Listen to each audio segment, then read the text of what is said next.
Okay, folks, good afternoon. Welcome. My name is Dan Kilper from Trinity College, Dublin, and I'll be the moderator for this session here this afternoon on a panel session on connected intelligence when 6G and AI meet. Important topic. I think for the last 2 days we've been hearing about AI and 6G and the importance of AI for so many different aspects of networks. There's AI for networks, there's networks for AI, and all the many variants of that. So this is a fantastic opportunity where we have a number of experts who will take this topic, break it apart, really try to understand it for you on stage here, but also it's an excellent opportunity. I encourage everyone in the audience here to join us and ask your questions, and let's discuss this as a community and try to understand this important meeting of AI and 6G. So with that, I'd like to introduce our panelists. So first off, just give me a second here. Our first panelist, actually, you heard from already this morning in a keynote talk. So Dr. Magnus Frodigh is Vice President and Head of Research at Ericsson, and in this role, he leads Ericsson's long-term technology research organization, its close collaboration with academia and industry, and its contributions to the Ericsson business and product development. We also have Dr. Anna Tzanakaki. She is a professor at the University of Athens, and she's leading the Systems and Networks Research Group. Previously, she was an associate professor at the AIT Center in Greece and adjunct faculty member of Information Networking Institute at Carnegie Mellon. And her research interests include network architectures and design, and over the past 15 years has focused on 5G and 6G infrastructures. So we also have with us Dr. Seshu Tirupathi.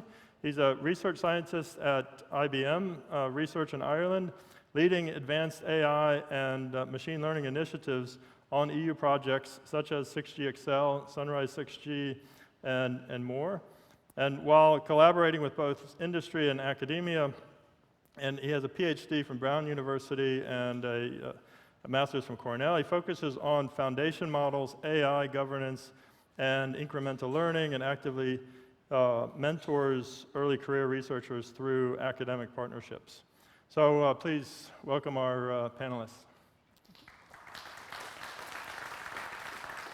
So I do want to also say that unfortunately, Andreas Gladisch from Deutsche Telekom, he injured his leg and was not able to travel, so he sends his apologies that he's not able to join us today.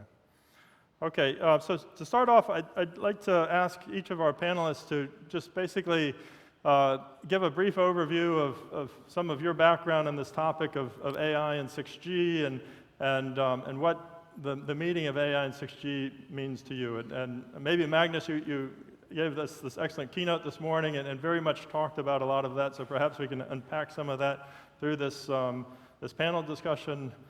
Please. Tell us. Yeah. Me personally, I'm coming into this from the wireless side, and I have been working on sort of optimizing the performance of wireless access networks and radio access networks. And now you see really the possibility to use AI on a lot of these more unstructured multidimensional problems that we have had difficulties to address. So I'm from sort of a personal research point of view, I would really like to see sort of the admission controls, the slice management, scheduling, etc., being further optimized with AI. So that's, of course, the closest relation. Then we have had a lot of visions about network society in Ericsson, and we have talked about edge compute and all of these things that have not really yet taken off, right? And then the excitement is, of course, now that the physical AI will provide a new set of values, making it possible to make these investments, and that we can get into this new innovation cycle, which is really, really needed. So it's very enthusiastic and optimistic about it. Yeah. Very good, very good. Anna? Yes, hello. Actually, my perspective is not very different. We're looking at applying AI in 5G and 6G networks now.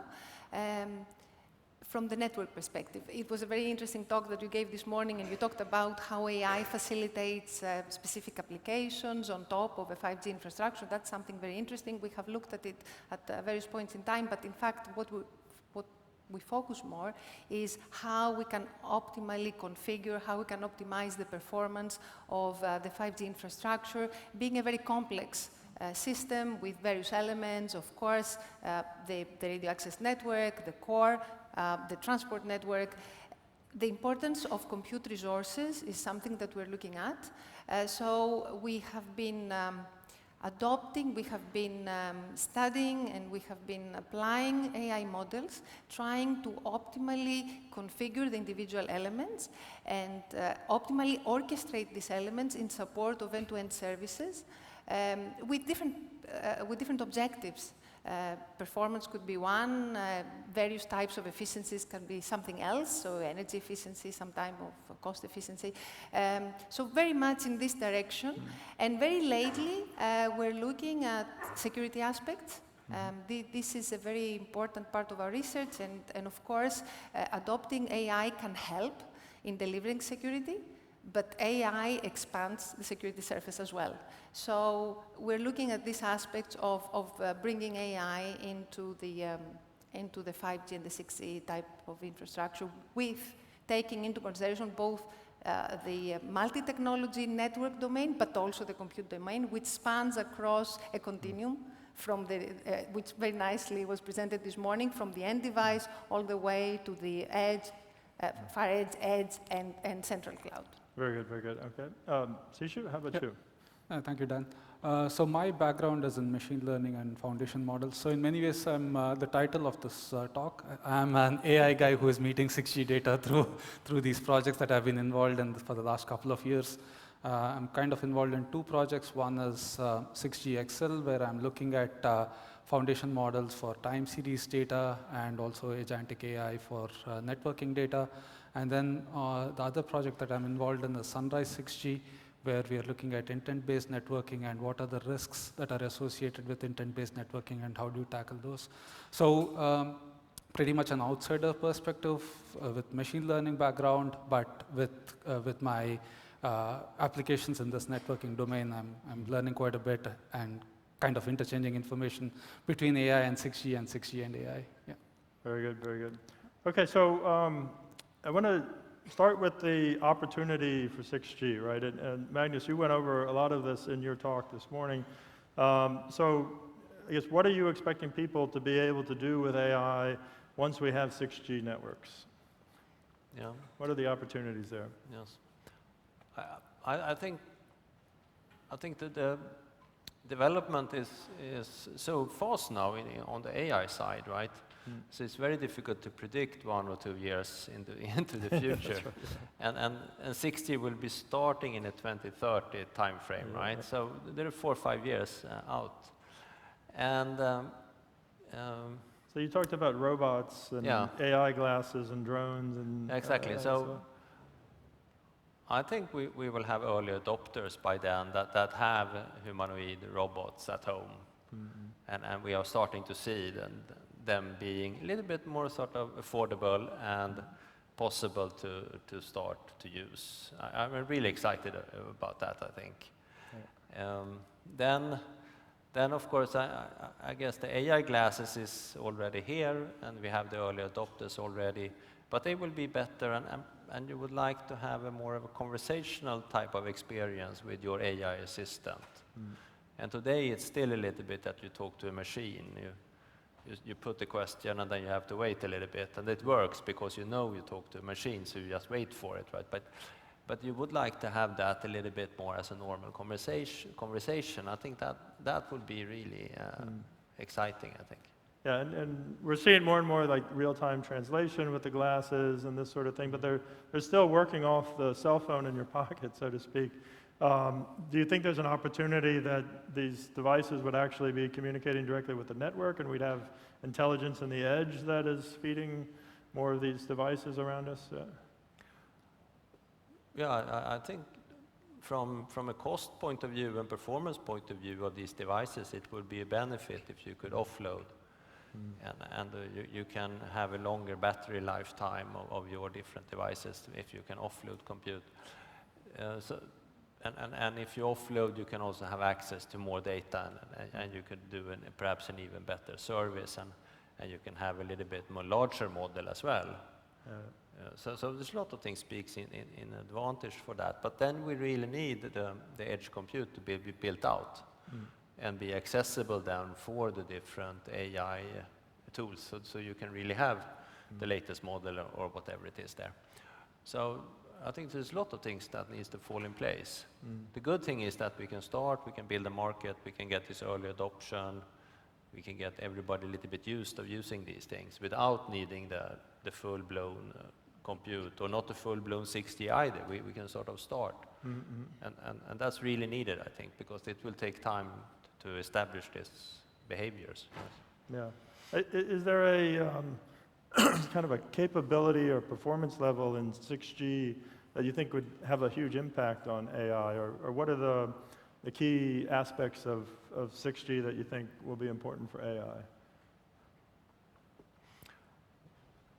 I think it depends on the use case, but the delays, I think it will be a breakthrough when you have these conversational possibilities. So you really have low and consistent delays in that service. And if you want to do more machine controlled robots or cars or something, then of course all the trustworthiness and the safety would be a key. And you talked and in about, order to move the needle there, I think that's a difficult one, because it's always this probability of that there is an outage still, right? Yeah. So I think that would be a challenge. The reliability aspect, Yeah. And I think since it is a radio connection, you need to take that into account, and you need to have some different safety modes. If you have 2 connections, you can go full speed. If you only have 1 connection left, you need to reduce a little bit. And if you're not connected, then you need to go down in some sort of safety mode. And rely more on the autonomy of the object. And you talked this morning about the network being a source of data and also being able to process and store data in the network. You see that as really key for AI systems? Yeah, I think the availability of data, so you can actually learn these environments. I think that will be one of the key bottlenecks for getting physical AI really to take off. So I think the availability of data and the cost of training, so the more the network can be used for that, it would be great, I think. Maybe, Seshu, you have a thought on that, Yeah, I was just about to add that one thing that has constantly evolved, and now the state of the art is developing one foundation model, and everyone is going after this model that can be deployed in various places. Previously, you had custom built models for various applications, various use cases. Even if it's the same use case but different locations, you had 2 different models, 2 different trained models. But now everyone is building on the concept of foundation models, and so it becomes, you have this one global model that can be deployed various places, and then you can fine-tune it on the local data. So the more local data that's there and stored in the network, the models can potentially be fine-tuned there itself and be deployed more efficiently. So the cost of fine-tuning itself is an exercise that'll continue, but at least it can be localized and made better for a given location. Yeah.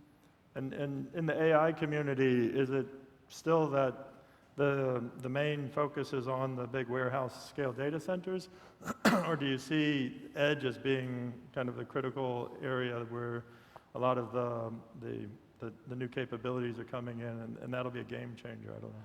That will be, I think, smaller models, faster inferencing is a constant challenge, and that's where most of the effort is going on these days.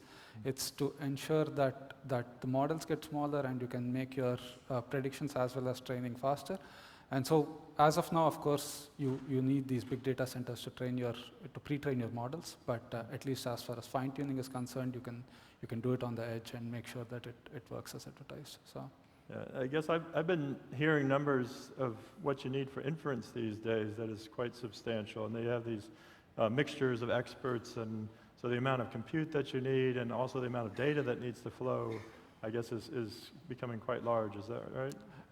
That's true, and that is the whole exercise of research, I guess, in this field at least, is to make sure that this inference is faster and efficient.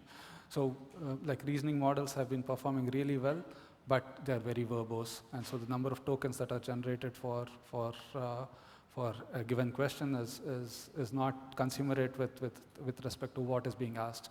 And so how do you make the reasoning efficient is an active field of research. So there are various strands of research in this space as to how to make it more efficient, both compute-wise as well as in terms of the number of tokens that are generated. Very good. And actually, Magnus, so you talked about uplink and downlink decoupling. Is that something that you see as a useful thing for AI, and as we move into this space? Is that going to make a difference, or? Yeah, I think when we are getting new spectrum to the industry, it's typically on little bit higher and higher bands, right? And there you have difficulties with your coverage. And in downlink, you can partly at least compensate that with even more antenna beams, antenna gain, right? But in uplink, it's always a challenge with the coverage. Yeah. And you cannot have the same power as well as we can have for downlink. Then you would like to more exclusively use your lower bands for uplink. And then you need to decouple, because then you can't fill it up with a lot of downlinks. You will like to only have basically uplinks on the most attractive, best coverage frequencies. So that's a general thing to get better uplink. Yeah. And I think uplink is very important for a lot of the AI use cases. Well, getting the data to flow to the Yeah. models, I guess, yeah. Yeah. Yeah, and maybe, Anna, do you see a role for AI models to become part of the network itself, or do you see the remain some sort of application running over the top? Yes, thanks for the very interesting question. The truth is that we've seen more so far on having the network supporting AI applications, and again I will refer to the morning intelligent classes and so on discussion. So of course there is this part, but I think 6G is all about bringing AI in support of the network, of the 5G network. So I really see AI being embedded within the different functional elements of the network, supporting network functions, optimization of elements, like, for example, the radio access network, other part of the network, the core network, the transport network, supporting and optimizing mobility in the network. So absolutely, I see AI being an integral part of the network itself. Big part of the optimization of the compute, of course. And I think it's very, very important to recognize that we need to take a holistic view across the various domains, so the various technologies and parts, segments of the network itself and the compute. So AI can take this role, can help take intelligent decisions across domains. So it can help, so apart from optimizing individual elements, domains, segments, it can help taking optimal decisions across domains for optimal service delivery. So it can facilitate the intelligent operation of orchestrators and elements like this in the network. And then we can apply, as I very briefly mentioned before, whatever objectives are important to us, and use AI to the benefit. Do you think, so people use the term AI native, right? And so do you think we're heading towards a network that is primarily architected to be run and controlled through AI tools, or are you thinking it's still going to be that we're going to have AI algorithms and modules kind of working within the network, but but the architecture isn't natively AI. I'll use that term. Okay, that is such a good question. And I'm a believer of native AI approaches, so I really believe that architecturally we need to consider AI. So I see AI supporting operation per element, and you can apply different models and different approaches in doing that, but then so you can have your different agents doing their own thing in their own domain, but I think you need to coordinate across agents, and there, again, you have to have some kind of an automated way to do that. It's a very complex system, so I cannot see how else this can happen unless if the architecture takes into consideration this autonomy that we need to support. So you mentioned agents. So you're thinking that we're going to have agents all over the network controlling different aspects of it? A network of agents, kind of? Well, from a scientific and a technical viewpoint, I think there are examples. Okay, so there are pilots where you can see different agents performing their job in their own domain, and then also in our own lab, and I'm sure in other places, many places around the globe, they're doing the same thing, so somehow they orchestrate them through some taking advantage of AI machine learning techniques for intelligent decision making. The question, now this can happen technically. I think adopting this is a different story. And there are issues, and I think security is a big story here on how you can do this securely, reliably in an operational environment. And there is another framework that I think one needs to build. So we need to do this all very securely, and to bring security in is not trivial. Yeah. So big research challenge is still on the multi-agent thing. Maybe, Magnus, do you have a perspective on it? Yeah, I of course recognize all the security concerns that needs to be addressed. But besides that, I think a lot of these things that we have on managing a network is a very complex, a lot of different situations and judgments and things. So trying to program this has turned out to be difficult.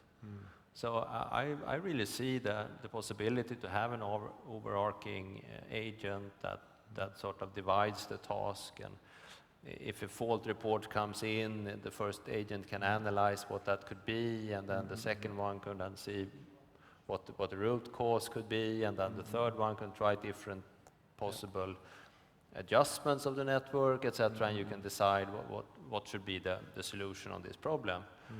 And it feels like that to get to this level 4 of autonomy, you need something like that, I think. So I think we need to go that way, but we need to put the guardrails and everything around it, make it observable, and so on.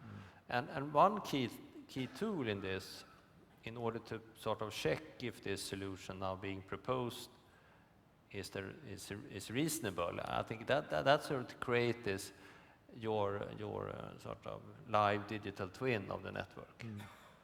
So you have something where you can observe, and you can look at the history of the network, go back and forth in time, etc. And you can also simulate what will happen if you take this action. So I think you need to build in some controls. But given that you do all of that, I'm convinced that this is the way forward to get to this AI native, autonomy, intent-driven, many names. I've seen some interesting examples of some early models like that, where you have an agent working with a digital twin. The example that I've seen is in smart agriculture.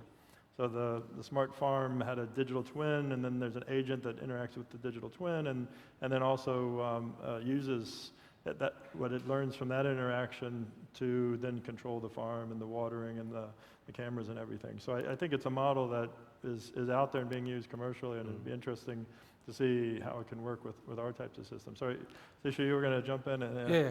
I was just trying to put a perspective on how complicated it is of securing these agentic systems.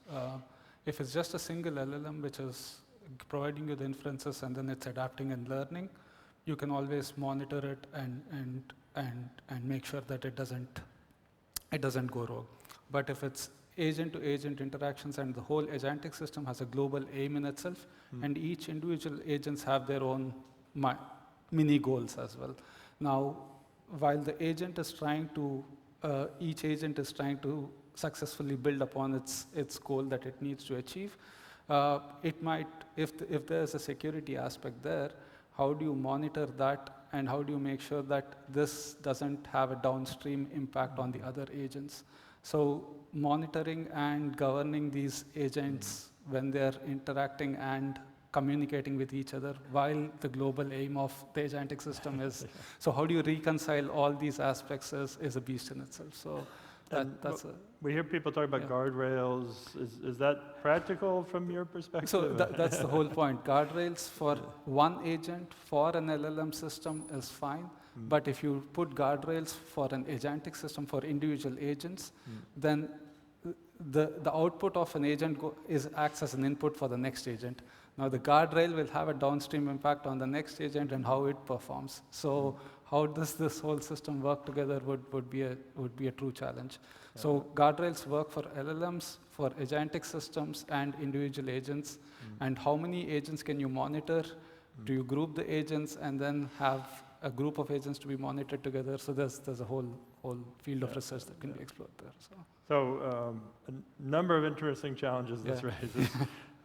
Maybe I'll go to the next area of performance metrics. So thinking about, how do you benchmark a multi-agent control system, and what sort of metrics would you bring into play there? Actually, I love this morning, Magnus, you were talking about tokens per second per watt as a metric. So are tokens going to be the new metric? Do we have metrics around trustworthiness and reliability and these sorts of things? So what do folks think? Maybe let's start with you, Magnus. Yeah, I guess that the tokens is consisting of a number of bits typically. So I guess the bit rate and the token rate will be sort of similar kind of performance measure. But I think really the importance of the energy efficiency per watt would be key. And then for the internal RAN type of functions, they will need to fit within the power consumption we have today, basically then. So it has to be the right size of the models. We need to have a very efficient hardware that can execute these smaller models, etc. So the power consumption will be key. Okay, other metrics, thoughts? Maybe Seshu? I would agree with the power consumption, energy efficiency, and the number of tokens that are generated in itself for a given task. How do you make sure that it's optimal? That's a challenge too. Yes, I would also agree. And energy efficiency is a more complex topic because, we tend to concentrate on the compute side when we talk about AI, but we are transporting data across the network. So we really need to think not only of the compute energy-related energy consumption, but also on what's happening because the network is now more heavily loaded. And also decide on the type of model we will apply. So, for example, and how we manage knowledge. Is this centralized? Is this distributed? Do we then go to the edge compute model? And how does this affect the overall system? So I would agree energy efficiency is very important, but it's not just a matter of compute resources. It's something much more complex because you do transport a lot of data depending on the type of model across the whole infrastructure. And deciding where exactly to perform compute and processing is also part of the optimization problem. And we need to think about the cost of using AI within the network, AI for networks, but then networks also have a role, do they not, in improving the efficiency of how we operate our compute, which is actually certainly the bigger culprit here, right? Do we see an opportunity there? And especially if we can manage data in our AI systems so that they can make better use of renewable energy, are there opportunities for us there? I don't know. What do you think, Anna? Absolutely, absolutely. There is a lot of optimization that can be applied there. as you said, there is AI for networks and networks for AI, and we really need to consider that. We can think of renewable energy sources. We can seriously consider the overall model and the level of distribution and the level of centralization we need to apply. So basically, I think it's a very hard problem to answer with one punchline, but I think there are a lot of trade-offs, and I think we need to have a generic architecture that is flexible enough to allow us to choose whatever model works optimally for particular use cases, particular scenarios, particular deployments. So I think that we just need to have a flexible architectural approach, a flexible infrastructure that allow us to deploy and choose the solution that fits best and is optimal with respect to our own objectives every time. Yeah, very good.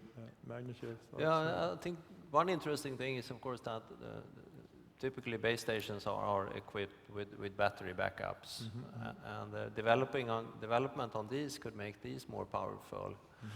And the traffic load in the base station is very sort of varying, right? And it has to be empty for otherwise the queues will grow, right, to infinity. So it's a lot of time just spending there idle. And then, of course, if you can use that to charge your battery backup, then you can take peaks, of course. And then it makes it even more important that you move the workloads where you have the power to use. But if you can then use more green energy from that distributed grid into this other distributed grid that is the radio network, then of course it would be a great gain. Yeah, I mean, it seems like there's an opportunity that we haven't been able to exploit. I mean, and it'll be a challenging one of, we've got this whole electric smart grid infrastructure and electric vehicles, a lot of batteries charging, and of course we're doing the same in our networks, and our networks in many ways, if we're moving the data, moving the compute, it can act like a virtual battery and make better use of renewable energy. I know in Ireland we have the big challenge, so the data centers are roughly somewhere between 18 to 20% of our electric grid, and it's basically kind of saturated the situation, which is a big challenge, and so they initially introduced a moratorium and said we can't build more data centers, and then they said, okay, well, if you build renewable energy and can power your data center off the renewable energy, then you can start to build data centers, and actually that's brought in more renewable energy, and they're starting to move forward with that, but it really couples together now the compute, and I would say that we should be in there with the networks thinking about how they can make use of things. And they have the issue that we have a lot of wind power in Ireland. Our electric grid isn't connected to the main European grid, so they have to dump a lot of electric wind power if there's excess, right? So is there an opportunity there? I guess we thinking that there's some opportunity to be had with using networks in this way? Any thoughts on that? Well, it's a known problem. We looked at this specific problem actually many years ago, and that was through an optical networking infrastructure that can be used to help balance the smart grid. I think it will be a little bit more challenging for the 5G domain because it's more localized, so it's not necessarily suitable to address wide area type of energy imbalances, but in theory it could. But of course they have to be very closely linked, so you have to have a very extensive monitoring of your smart grid, which is then linked to your energy requirements for whatever compute resources. Mostly, I guess, you refer to the use of this kind of energy to support compute resource. We're talking about edge cloud. Yes. Everything is kind of becoming local now. So, yes. So there, for sure, there is an opportunity. We have seen this many years ago for central cloud environments. Now one can then migrate solutions like this, considering specifically the edge. Yes. Very good. Very good. Yes, absolutely. Okay.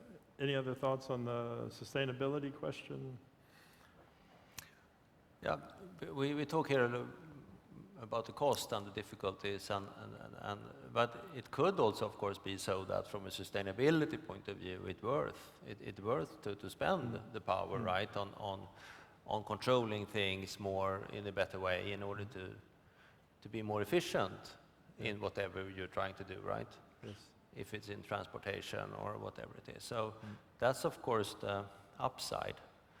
And it's so easy that you just, as we see now, you have data centers and you just spend more and more and more, right? Yeah, yeah. But if you can use that to reduce somewhere else, then of course there is a possibility. And I think we looked at this question for communication networks, wireless networks.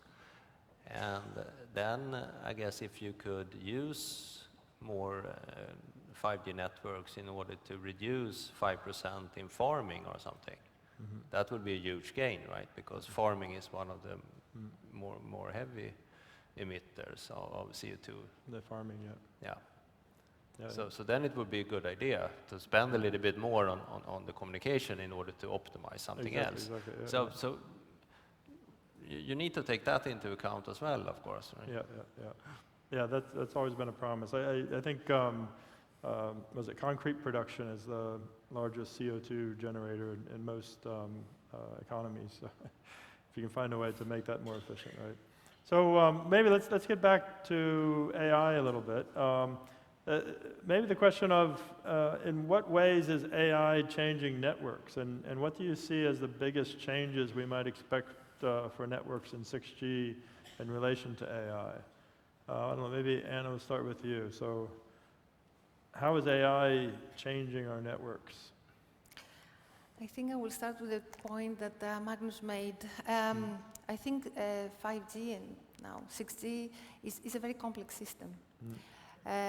We're building a very complex system with enormous capabilities that can facilitate amazing services that can change people's life, right? It can have a social impact. So having the glasses you were describing today, I think it's something fascinating. It can change somebody's life. You can see different uses, right? But in principle, it can enable people to do things that they couldn't otherwise. So this is an amazing thing that AI brings on the application side. But then of course, we need a network that is capable to handle these very, very intensive requirements, these requirements that is not easy to support with traditional technology. So we need to migrate, right?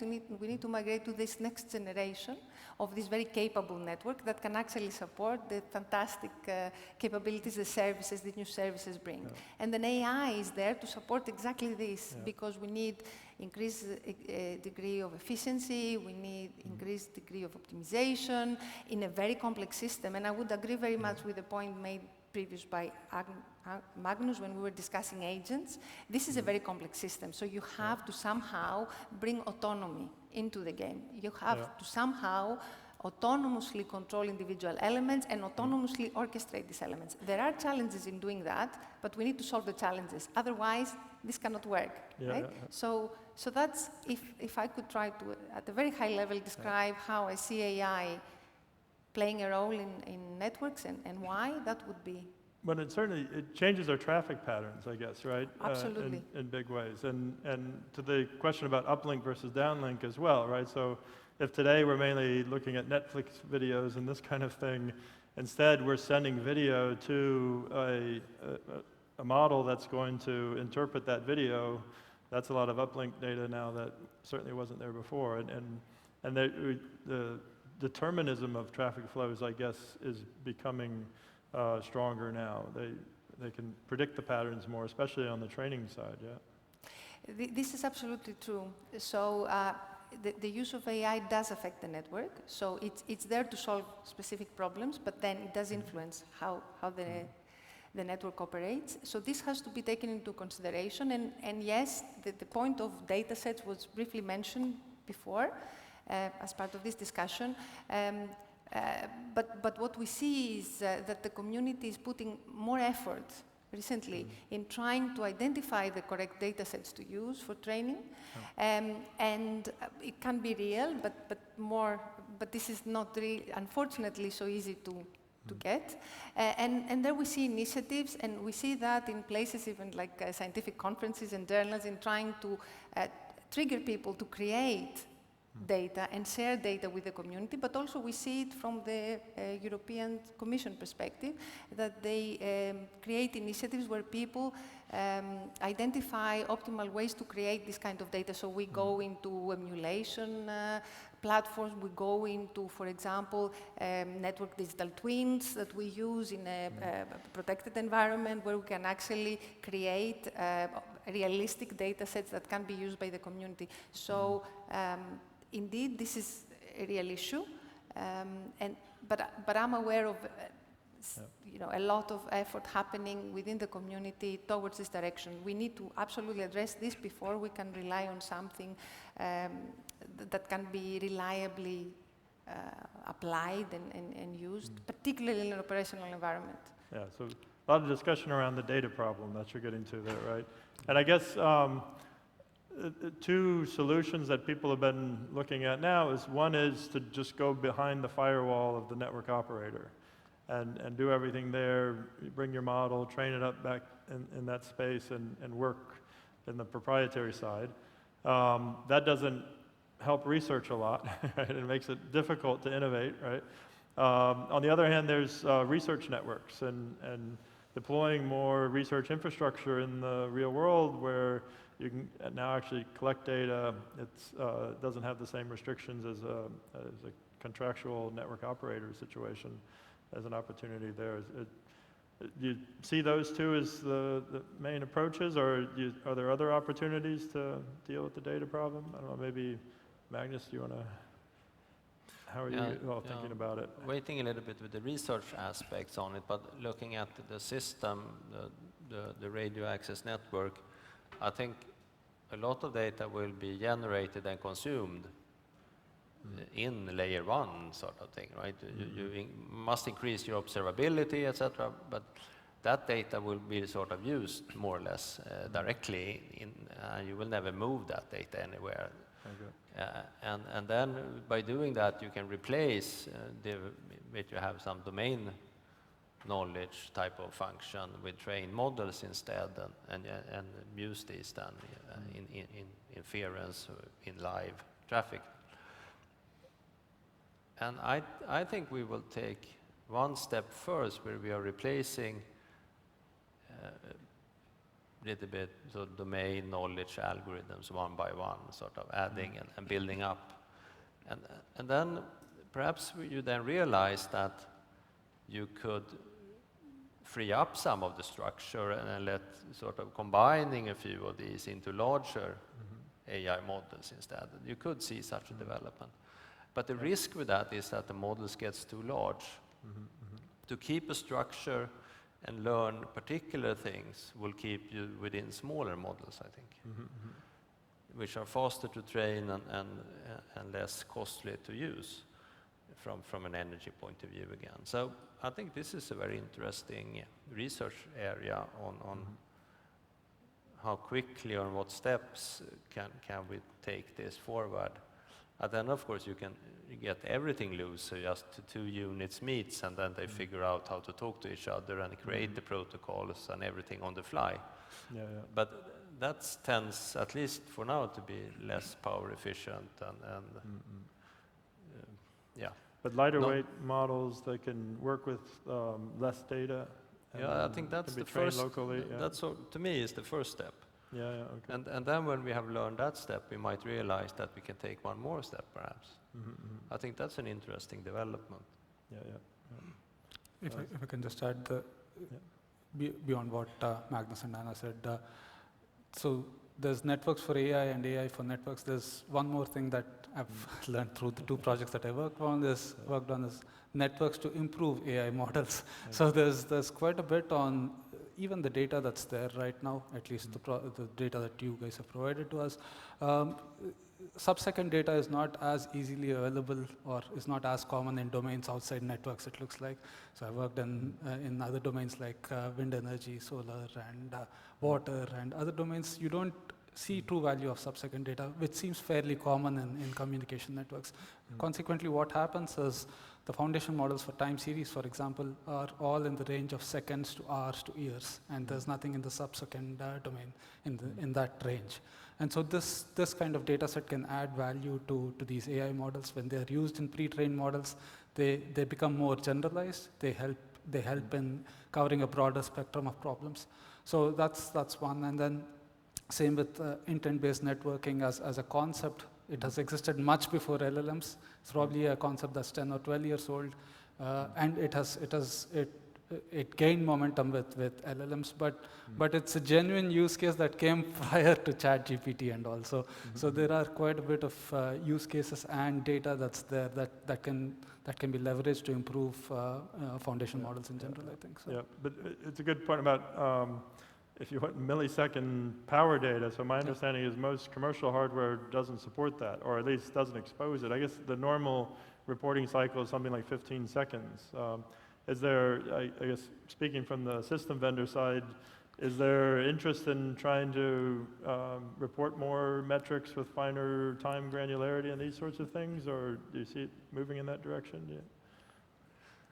Yeah, I guess that a lot of the data will be observed and consumed more or less directly. So these will not sort of leave the lower layers of the radio, so to say. So you don't need to expose it up with fine granularity, you're thinking? Yeah. Of course, in order to train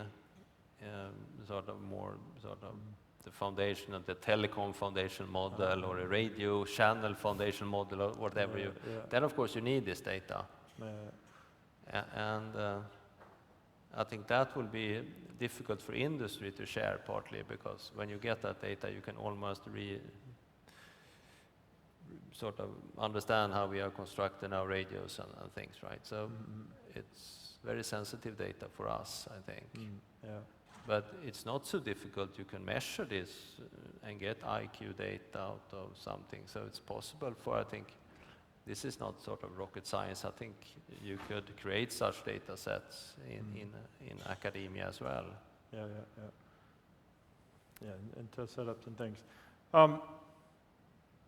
So thinking about the data and use of AI in the standards and so forth, there was some talk this morning in your keynote and the other about are we aligning 6G in the right way with what's happening in AI? Or do we need to wait a little bit and delay the 6G standard so that we have time to see where AI is going to end up? I don't know.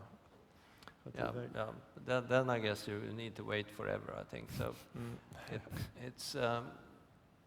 the key is to make it flexible, so you can adjust to what actually is needed when you are on the market. And then again, like 5G and 4G is not one release. It's every release, every year, every second year, there is a new release where you can add functionality. So I think the trick is to make the standard in a way so you can add things in a very flexible way. Or use whatever you have standardized in a little bit different ways than you thought. And I think we have been able to do that through the history here. So we have adjusted the networks when we get new services that are getting popular, or we get new devices into the network. So for example, when we get the first smartphones into the network, they had a very different behavior than the feature phones. That's right. And that changed completely the traffic patterns, and it overloaded some functions of the network heavily. But then we were able to adjust and reconfiguring networks, so we were surviving the first wave of the smartphones, and then, of course, when we got into 4G, we know exactly what we were building for, so then we got it more optimized. So I think we will be able to do something similar here as well. Okay, so you can adapt to it in the short term, and then when the next standard comes around, you have a chance to really do it right. Yeah. Yeah. Very good. So it's good if we can get as much of these AI use cases up and running, so we understand them now the coming 2-3 years, so we can get it into sort of the first versions of 16. Very good, very good. So one more question for the panel here, and then I'm sure folks in the audience have a lot of questions, and we'll open up for your questions, so keep them in mind now. But actually, this is more for Seshu. Where do you see AI going that our 6G community should understand and be aware of? How are these models evolving that you think, what you're seeing in that community that might be important for us? Yeah, I think both are going in parallel, it looks like. So both are probably going for the same aim as well in terms of making it more energy efficient, faster for inferencing and training, and as well as learning and adapting to new knowledge. So I think that's the main goal of these models, to basically have this general intelligence to basically answer any given question that is given, and made sure that the inference time and the accuracy of it is on par. So that's the main goal there, I think. Yeah. And so when you come to these meetings and you hear what we're all talking about, my impression is we tend to be maybe a year or two behind, or at least 6 months, which 6 months is a long time in the AI space, right, these days. Is that your impression, or do you think that this community is pretty much up to speed with where things are going in the AI community? I think it does take time, purely because even for a given research aspect to gain attention and to spread to other fields, I think 6 months is probably a lifetime in this in this age now. But I think I see a lot of papers on agentic AI, and the models and the concepts are pretty much on par with the latest standards. Probably not the models as such, the models that are used, or the algorithms that have been built on top of these models. Probably those are not leveraged as much as just the generic models and the concepts. Yeah. But that would naturally take time. I think once it becomes popular, then the takeover is immediate as well. So it'll follow. Yeah. Very good. Very good. Okay. Could we maybe bring up the lights and allow the audience to have some questions?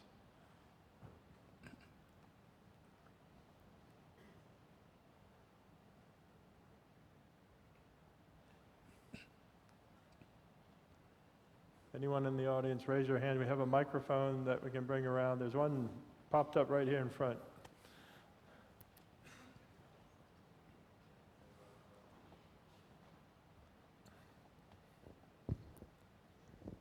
Hello, everybody. Thanks for the discussion. It's quite interesting. So my question is quite simple. I will take the heart of a user. 100% of the software developers and application developers in the world are thinking about AI and use of AI. They maybe not think about 6G.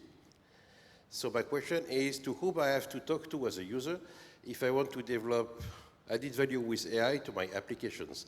Do I have to talk to the AI single player or pure player of AI? I mean, OpenAI, Mistral, Anthropic, whatever you want. To the cloud providers that provide the compute capability, or the continuum, if you want, that allow to train and to infer the models, or to the network providers. And if there is a mix of, I mean, how we can, as network community, reach this value which is coming from the upper layers. So, and I'm not sure that I got your question exactly. So, yeah, you're asking if, I was a little bit confused. You're talking about a user versus someone from the networking community. My question is on how to capture the value coming with AI. So it's infrastructure for AI. It's not AI for networks. How to capture the value which is generated and focus most of the investment today, while we may not have direct interface or do not provide the APIs, the agentic stuff, to communicate with the real actual user at the end of the story. Yeah. So if I get it right, so there's all this infrastructure that's being built up around AI that's not thinking about 6G at all. Is there some way that we in the 6G research community, development community might engage with that capability in order to bring value to users? What do you think? Thoughts on this?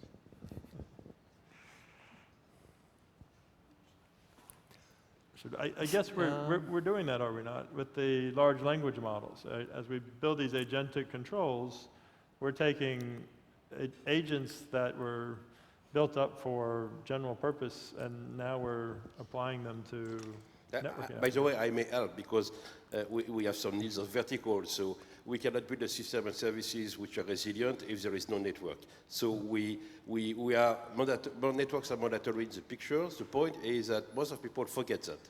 So we need also to push and to demonstrate the value added coming from the 6G and networks. Yeah. And I have even colleagues which are working at the applicative layer, working in flexibility, adaptive AI, whatever, as they just forget that they need the infrastructure. So how we can leverage the value which is given by 6G, and it's the same question, by the way, now today with compute, because some of the AI players are disrupting the cloud providers in some way.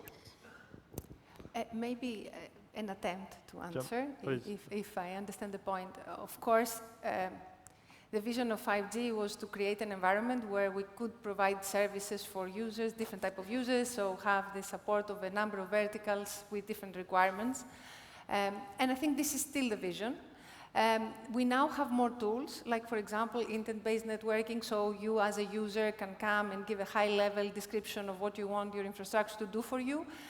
You can describe something at a very high level without understanding the implications and details of how the technology of your infrastructure works to deliver the service, but then you can get the service. So there are tools, like, for example, and this is fully taking advantage of LLMs and so on to work, that are available to you as an end user and give you access through this to the infrastructure, prescribing fully what you want to get out of this. So this can be just one example of how AI can support services from different vertical domains to end users that do not understand the details of the infrastructure underneath. So I think it's actually a very powerful tool.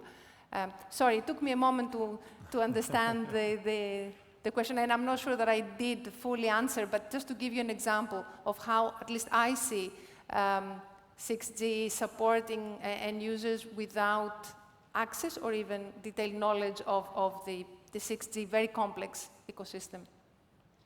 Just a quick follow-up, and then we'll have to move to someone. Okay, maybe we'll move on. Another question is one right here in the middle. Yeah.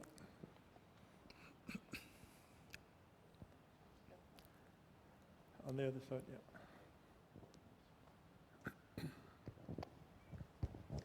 Hi, my question is, how do you foresee the deployment of 6G to be in terms of network compatibility across telcos, across countries?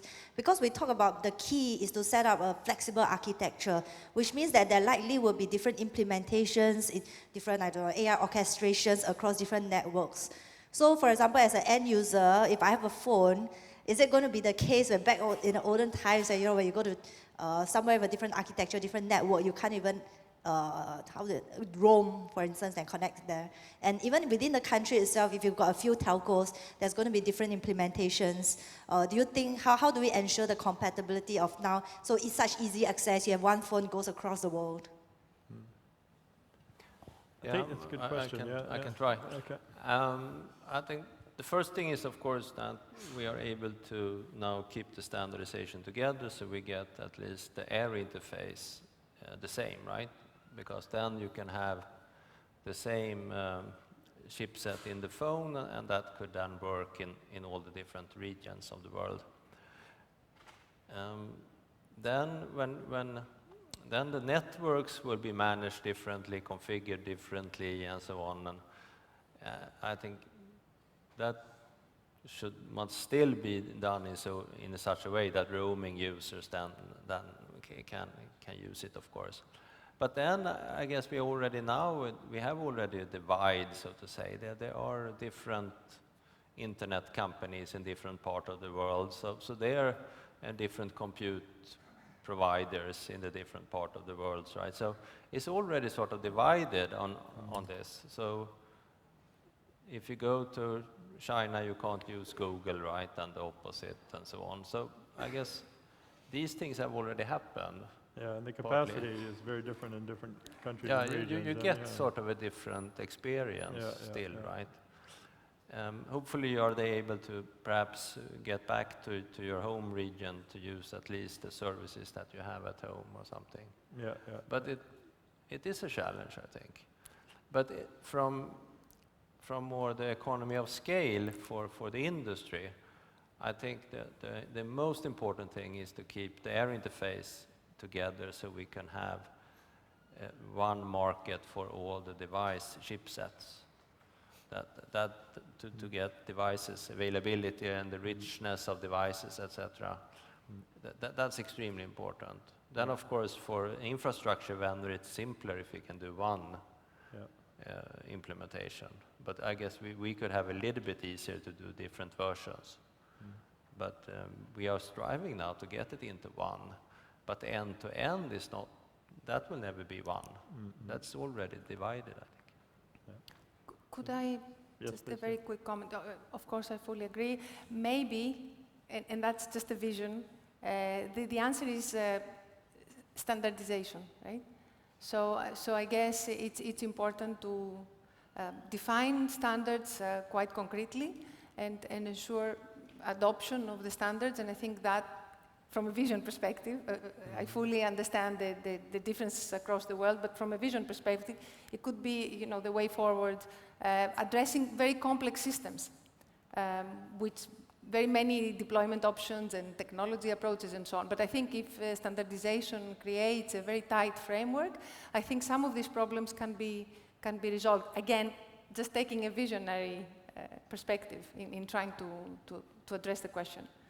Or I would imagine that there would be kind of de facto standards that would develop. I mean, whoever can really prove in an edge cloud model that will deliver efficiency and performance in the AI space and covering different AI applications, probably that would start to take off, right? So, and perhaps that's an opportunity then for different regions if you're investing in this kind of area. But it's interesting. The AI aspect, standardization for AI is a very interesting topic, and I think in Europe we see a lot also on the legislation, from a legislation perspective, which is then of course directed into standards. I'm not sure the same happens across the world at the moment, so in some standardization events that had the opportunity to participate, I was very surprised to see that the US colleagues were impressed with the level of attention that is being put, and the rigid is being put in Europe at the moment on relevant topics, and is not at the same level, at least openly happening in the US. Yeah. And I think that creates an opportunity where you're leading now, and others will eventually follow. So, do we have other questions? Right up front here, I guess.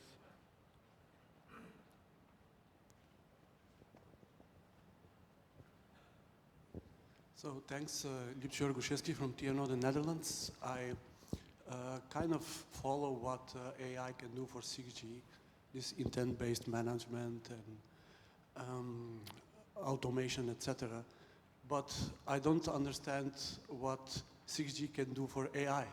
AI already met 5G or Wi-Fi.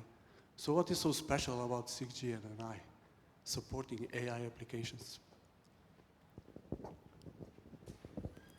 Yeah, if you would like to have things which are then truly mobile, then it's much more efficient, of course, to provide the connectivity through a wide area network. So that's an obvious answer, I think. Then, if you then would like to provide more than the actual connectivity, you would like to provide different quality of service, guarantees, etc. I think that could also be more advanced in the 6G network compared to Wi-Fi, for example. So I think there are a number of cases where the 5G and the 6G will be able to provide a more suitable connectivity than compared to a Wi-Fi network. And then, of course, you have the difference in coverage capability. But from what I understand, so the push towards edge, right? So all the hyperscalers and folks involved in AI are trying to get resources near the edge as much as possible, and densified access points, right? So to the extent that, I mean, in principle, but it didn't come in 5G, right? So continuing what happened in 5G, expanding on that, and really delivering on the full capabilities there, certainly AI will benefit from that, needs that, right? So I think that's a huge thing. And then they want to do more multimodal AI, and right now they're limited by what you can do over a network for that. So as you, in terms of latency, if it's multimodal, so that you're talking about taking in video, audio, processing these in real time, and getting real-time feedback. That's a latency-sensitive application, and if you want to do that more immersively, there's limits to what you can do if you're got all your compute in a building versus you're trying to do it out in a neighborhood or across a city and this sort of thing. So I think those are big areas where it makes a difference. Yeah. Like real-time video generation is a challenge in cloud computing itself, and potentially with 6G, if you can do it on the edge itself, that's a big leap, I think. Yeah. So Good question. I guess More- it's yeah, use there's case one here. specific. Oh, sorry. Yeah, for sure. Yeah. And then there's one over here after. Yeah.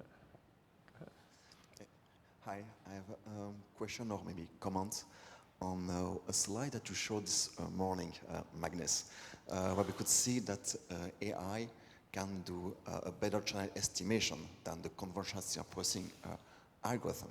And then using that observation, we can see that we need more AI.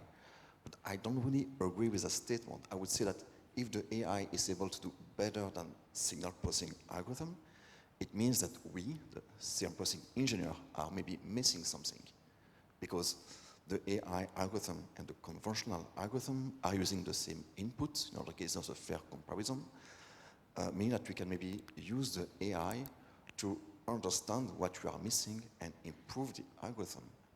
So when it comes to replace step by step the conventional processing algorithm by AI, personally, I would maybe use the AI to learn how to improve my algorithm, and in a second step, going back when it's possible to the conventional algorithm and only use AI when we cannot beat the AI.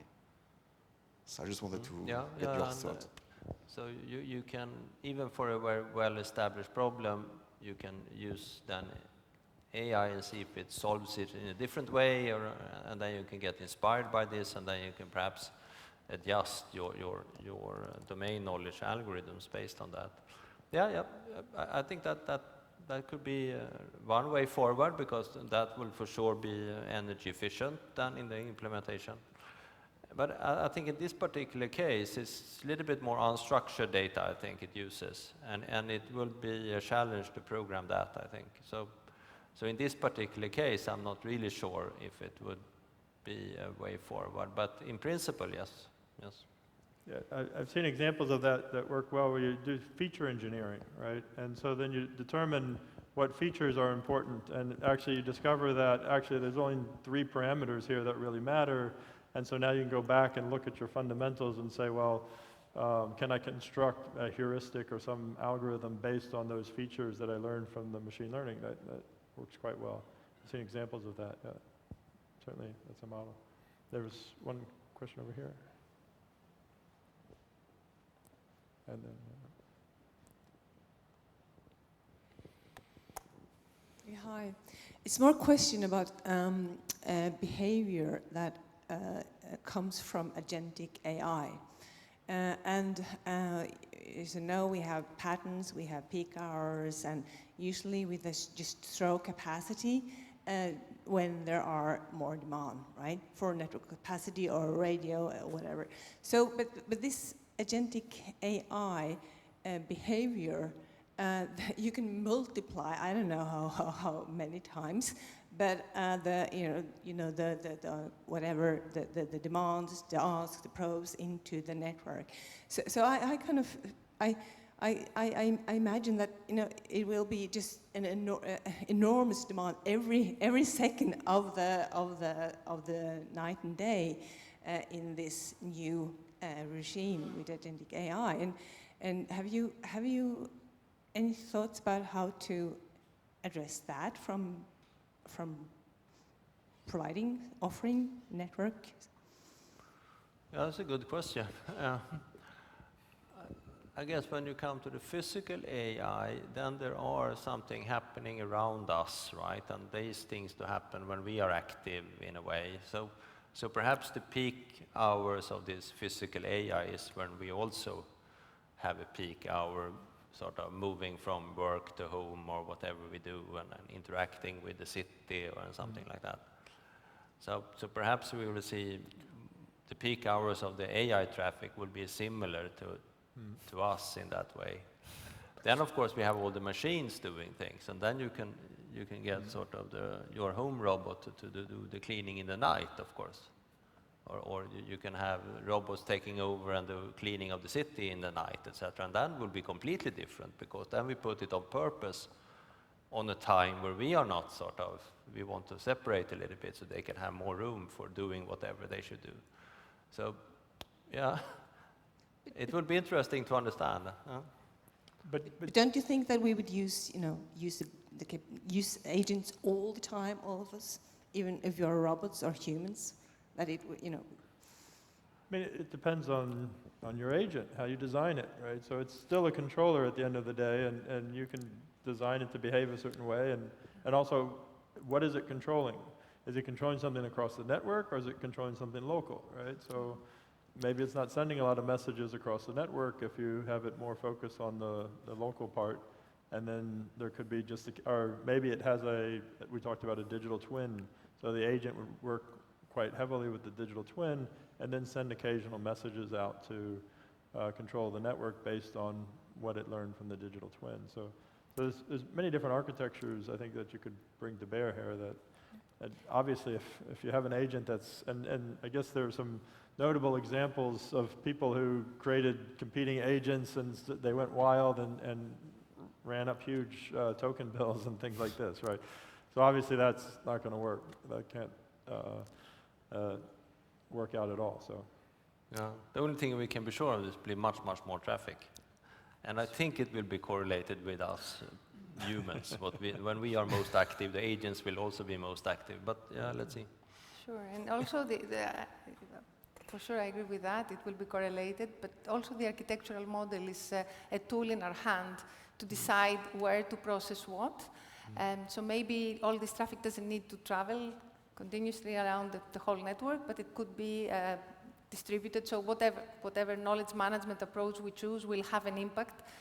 What level of distribution, what level of centralization will have an impact on the traffic we have. And also the AI models, lightweight, heavier, this is also another choice we make. And I would agree very much with Dan. So it's a control, right? It's some kind of a control loop. So you decide how heavy or how light it can be, and you choose the model yourself. So depending on what is the job, then you can take optimal decisions, and that would not solve the problem of loading the network with more data, but you can optimize. So you have some mechanisms, and there's always a trade-off of accuracy against load of traffic and so on. So I think there are these trade-offs that we need to play with and do our optimization. Another question? No, we have Mikko up there. Yeah. Oh, hello. It's on the same subject as before, in regards to the physical AI. My question is, now with 6G, we're going to collect all this data through Isaac of objects and people and locations of user terminals, and add to it all the GPS data and LiDARs and cameras. All these data will be collected in order to solve complex problems like autonomous cars and things like that. So my question is, how is your vision? Who is going to collect all this data? Where it's going to be? How we can do it? And how we use this? Who's going to use it? The operators? Who's going to provide this? What is your vision for this physical AI? That's the main question. Who wants to take that? If nobody else volunteers, I can try. But it's more of a business model question rather than a technical question, right? So, who can take advantage of the data, right? Because technically there are solutions, right? So you can. I mean, we work in a few European projects where we have a solution that addresses, a technical solution that addresses exactly the point. So we work in 60 senses and multi-X. Maybe you have gone around the exhibition and you have seen the booth. And they address this exact point of collecting data from from Isaac, from the Isaac solution in the as an integral part of the 5G, 6G infrastructure, or bringing in other sensors, leaders, and so on, collecting data, and then have some kind of a data repository where you can access data faster or slower. This can happen, right? Technically, it can happen. The question is, who can benefit from this? And I'm not coming from industry, so I'm not the best person, but I could think maybe operators, maybe, I don't know, cities, where citizens can take advantage of the benefits of having this kind of services. So for me, I see solutions like this, and I can see stakeholders like the ones I mentioned taking advantage of this. I don't know if I got the essence of the question, but the technical part, I think, is there, right?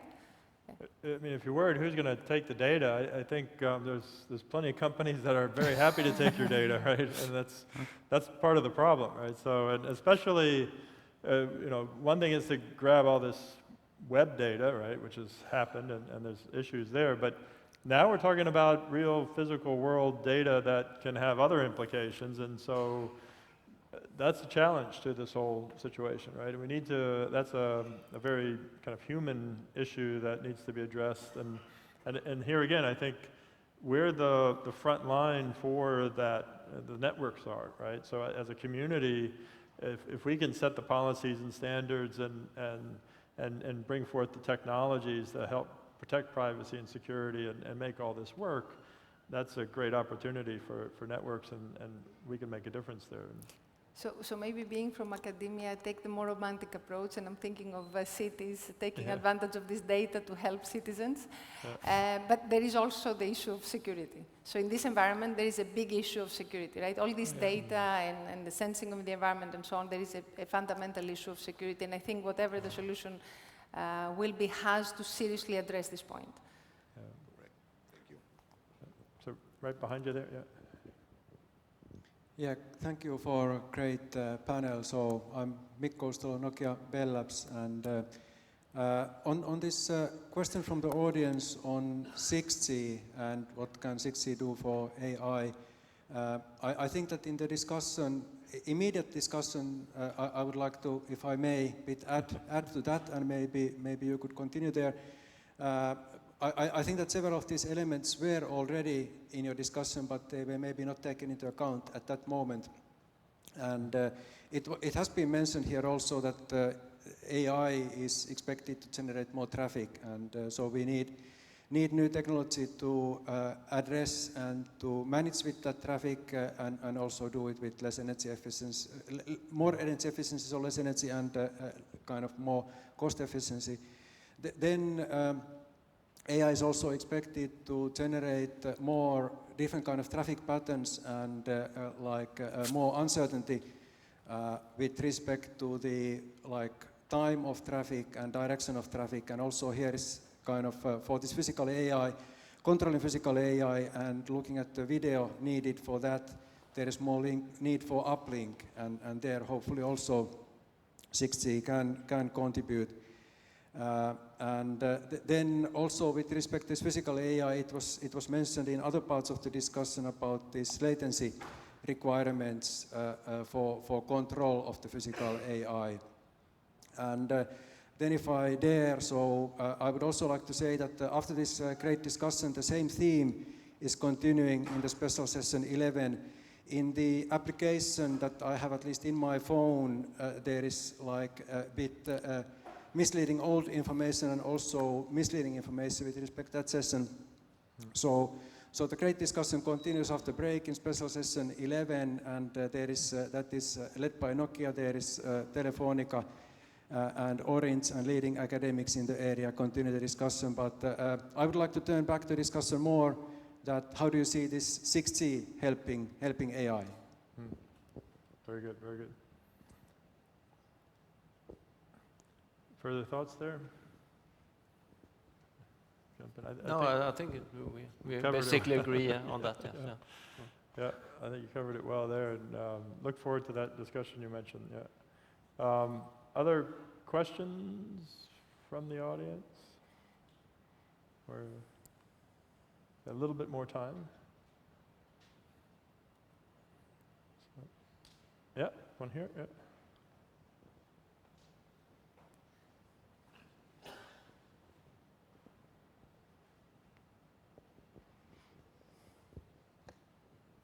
Yeah, thank you. This is Mitch Sun with Ichi. And to the audience, if you don't raise your hand up there, I'll grab it. Yeah, thank you for all the panel discussions over here. Then my question is actually kind of straightforward, right? In the 6G taxonomy, right, when we try to deploy the 6G, and if we do not have the luxury to do AI everywhere, now the question is that, okay, if we want to start from somewhere, where will you start and why?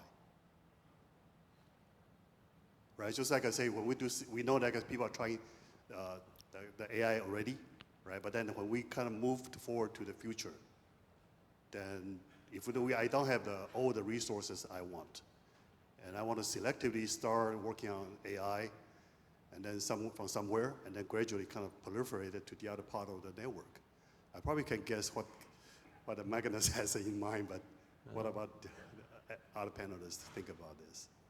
Yeah, and asking out of a telecom operator perspective. Yes, telecom operator, yeah. And then I think it will continue where we already started when it comes to the network management, the configuration, the control of the network.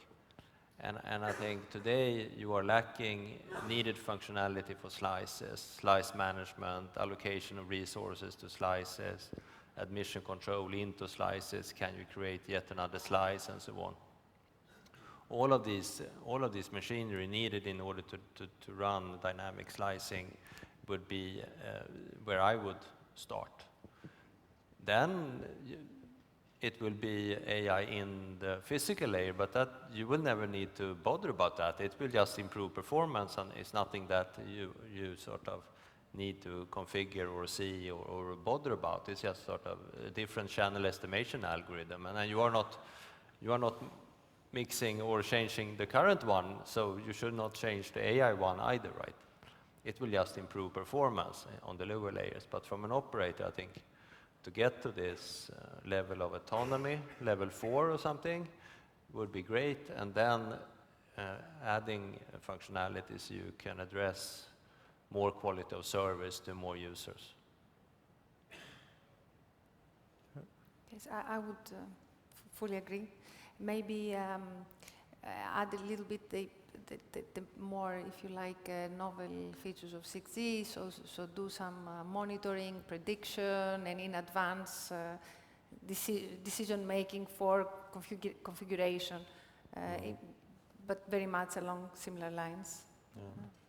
And then, of course, if you would like to get in start to use sensing and having that as an extra service, I think to understand that data and package that in a way, I think that would also be a lot of AI functionality in there as well. So there are of course the new things, but if you think about what you do today, so to say, I think that's really where you need to double down, I think. So it's often been said that the network is the computer, famously in the past, right? So now we're talking about the network is the sensor, right? And so if we bring, actually now the network is the AI almost, right? Is that where we're headed? That's not a bad way to put it from my perspective. Yeah, okay. Yeah. Yes, the sensing function is, of course, one of the promises of integrated sensing and communication, one of the promises of 6G. Indeed, this now comes in a very distributed context, complementing traditional IoT type of solution, and I think it was also mentioned from the audience, various devices that can be used. So this just complements, but indeed distributes functions that traditionally were very well localized in space. So for sure. I think it will be. It remains a little bit to be seen what roles that operator will be able to take. I think some are perhaps not investing in the compute, but they are investing in places where other can put their compute. So a place where they have a lot of connectivity is perfectly sort of prepared, but there are other coming there with their compute. And then you have that sort of business relationship. So I think we will see a little bit of different business models or business setups between the different partners. And then perhaps over time we will see what is what's the best way to say. Thank you. I like the idea that Daniel pointed out that in the future the network will be compute and sensing and more, right? But my question actually to the lady in the middle, that you mentioned something about, it's a follow-up question. You mentioned earlier about standardization for AI. I'm from the other side of the Atlantic, and I had to point out that we may have a different view on that part, mainly because I understand our colleagues here in Europe will put things on standardization as a standard process for that. But in America, we think about why do you need standard? You need the interoperability, you need a resilience and reliability test, and the third one is for market proliferation. So 3 reasons to support standardization. So based on this, can you share why do you think standardization about this AI in the network will be a next step? Thank you. So that question is addressed to me, I guess. I made the point on standardization, of course. Okay, I would agree with your viewpoint on the reasons for standardization traditionally. I think with AI, there are more issues that come up. And there are more, it has to be some kind of a framework legislation approach, and that's my personal opinion, because there are very many things beyond interoperability here and beyond the common reasons we look into standardization. So in Europe, for example, there is the AI Act, and there is there are detailed discussion, and there is legislation that is coming up addressing this point. I'm not an expert, just following it up as somebody who is interested in the topic. And I think it has a lot of value. I think it's very important, not just for what we do in 6G. Maybe this is the less critical point. There are critical aspects in 6G as well, but I think for society in general, I think is a very, very important aspect. And it is interesting, I was attending an IEEE standardization event a few weeks ago, and I was talking to some colleagues from the US, and they were very interested to see that Europe takes quite a rigid viewpoint on this. I think in my view, is very, very important, because there is a revolution happening, so we somehow need to prepare for this. So we're running out of time. We're going to have to wrap up. But did I miss a question? There's one up in the back there. Okay, yes, please. Thank you. So trustworthiness, security, resilience, many terms that we heard a lot from many talks. But what about verification, like verifying the model before deployment and to have some guarantees that it can work at least as expected during training, but now in deployment with different environments and so on? Thank you. I would 100% agree with that. Reliability is as important as any other thing. And that's a true challenge, all right. And as much as self-learning is supposed to be the thing with LLMs, it's still some distance away. So that reliability aspect, especially with LLMs, is a challenge. Yeah. And the workflow becomes the control plane, does it not? Or the controller, right? So how you train, verify, retrain, that actually becomes your whole controller, because otherwise it's not going to work. Yeah. I think that there are some algorithms that you can suspect could be a little bit more sort of not changing that much. Okay. And there you can collect a lot of data, and then you can train and verify and harden the model and lock the model. Okay. And then just use that model and do not change it, so to say. Mm-hmm. That's one way, of course, to have a verified model. Okay. But then perhaps you don't get the full gains, because you also would like to have this fine-tuning and adapting to different situations, right? Yeah. So it will be a trade-off how much you allow the models to fine-tune. Mm-hmm. And in some cases, I guess you can not allow them at all, and then just have one model that you deploy, and then you can retrain that, but perhaps it's every year or something you retrain some model because there's been new services coming or whatever, right? Right. So there are different strategies how to life cycle this. It becomes your upgrade, and your next version update is the new model, I guess. Yeah. Yeah, and the test and verification is one of the key things where we spend sort of as a vendor most of our R&D resources just verifying, testing, and everything, right? Yes. And if you then have a lot of changing models, it will be more and more difficult to sort of guarantee the performance of the complete system. That's right. Yeah. So it's a very, very challenging problem, I think. So we're out of time, basically, but I'm going to close with a final question for each of our panelists, right? So we talked about AI for networks and networks for AI. My question is, which of those two do you think is going to be the bigger impact of AI when AI meets 6G? Is it that there's going to be a bigger benefit of networks benefiting AI or AI benefiting networks? Maybe we'll start with Seshu. Monetarily, I see networks for AI winning the battle, purely because the number of users and the kind of AI use cases that are possible if there's a highly reliable 6G network, I think it's immense. Yeah. Networks for the AI. business potential, yeah. Anna? It's a hard one to answer. I'm not, yes, networks for AI for sure, but that looking from the, from the network perspective, AI is so critical. So I really cannot say. Okay. I don't think one winning against the other. I think they have to both important. To go hand in hand. Very good. Magnus? Yeah, of course, we all here are in the wireless industry, and we believe perhaps that's the center of universe, but there are bigger industries out there. So yes, I think networks for AI would be bigger impact. Yeah. Okay, very good. All right, well, that'll conclude our session. Let's thank all of our panelists. I thank you all for being an excellent audience.